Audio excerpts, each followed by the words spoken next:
बिस्मिल्लाहिर्रहमानिर्रहीम। अस्सलाम वालेकुम।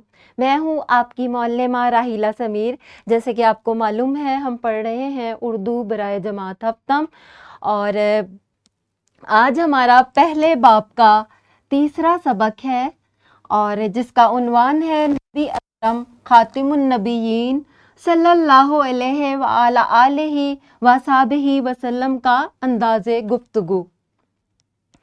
इससे पहले कि मैं आपको आज का सबक पढ़ाऊं, मैं कुछ इस्लामी बातें आपसे करना चाहती हूं। एक हदीस शरीफ है, आसानी पैदा करो, तंगी पैदा ना करो, लोगों को तसल्ली व तशवीद व नफ़रत ना दिलाओ। ये एक बहुत अच्छी हदीस है जिसमें एक बहुत अहम पैगाम दिया गया है कि दूसरों की राह में कांटे बिछाने से अपने ही रास्ते पुरखार हो जाते हैं। तो दूसरों के लिए भी आसानियाँ पैदा करें ताकि अल्लाह ताला आपके लिए आसानियाँ पैदा करे। चलते हैं आज के सबक की तरफ। आज हमारा हासिल ताल्लुम है जो ज़बान शनासी के मुतल्लिक है। इमला के लिहाज से मुतशाबा अल्फाज का फ़र्क बता सके। इससे पहले कि हम मुतशाबा अल्फाज की सरगर्मी करें, आप मुझे ये बताइए कि मुतशाबा अल्फाज से क्या मुराद है। बिल्कुल सही, एक जैसे अल्फाज को मुतशाबा अल्फाज कहते हैं, जो कि हम सौत भी हो सकते हैं और इमला के लिहाज से भी एक जैसे हो सकते हैं। आज का सबक पढ़ लेते हैं। मुतशाबा अल्फाज बिलिहाज इमला।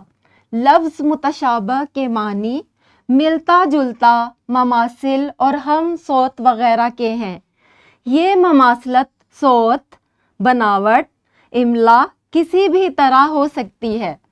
हम मुतशाबा अल्फाज बालिहाज इमला सीखेंगे, यानी ऐसे अल्फाज जिनका इमला यकसा मगर इनके माना अलग हों।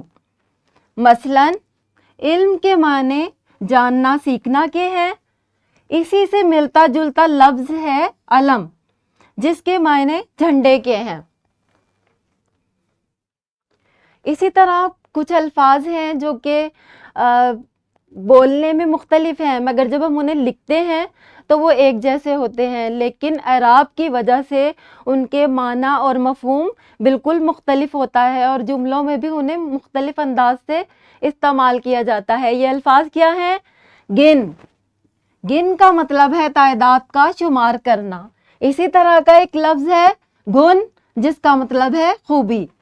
इसी तरह बन है, जिसका मतलब है जंगल, और बिन, बिन का मतलब है बगैर। इसी तरह एक लफ्ज़ है बिल, और जिसका मतलब है सुराख, और एक है बल, और जिसका मतलब है ताकत। आपने देखा ये अल्फाज इमला के लिहाज से एक जैसे हैं, मगर अराब लगाने की वजह से इनके मतलब व मफ़हूम मुख्तलिफ हैं। एक सरगर्मी कर लेते हैं। दर्जे झेल मुतशाबा अल्फाज के माने लिखें और इन्हें जुमलों में इस्तेमाल करें। ये अल्फाज क्या हैं? सिफर, सफ़र, तक, तुक, घट, घुट, बक, बिक, लट, लुट। ये तमाम बच्चों ने अपनी कॉपीज पर करना है, इनके जुमले भी बनाने हैं। ग्रोही सरगर्मी ये है, रोज़मर्रा ज़िंदगी से मुतशाबा अल्फाज बिलिहाज इमला की 5 मिसालें मा जुमले तहरीर करें। घर का काम ये आपकी दरसी किताब से लिया गया है। सबक को गौर से पढ़ें और ऐसे अल्फाज तलाश करें जो मुतशाबा बालिहाज इमला हों और इन अल्फाज को जुमलों में इस्तेमाल करें। ये एक वर्कशीट है जो कि इस वीडियो के डिस्क्रिप्शन में मौजूद है। इसके अलावा लेसन प्लान भी है, आप इससे इस्तेफादा हासिल कर सकते हैं। मिलते हैं अगले लेक्चर में। शुक्रिया।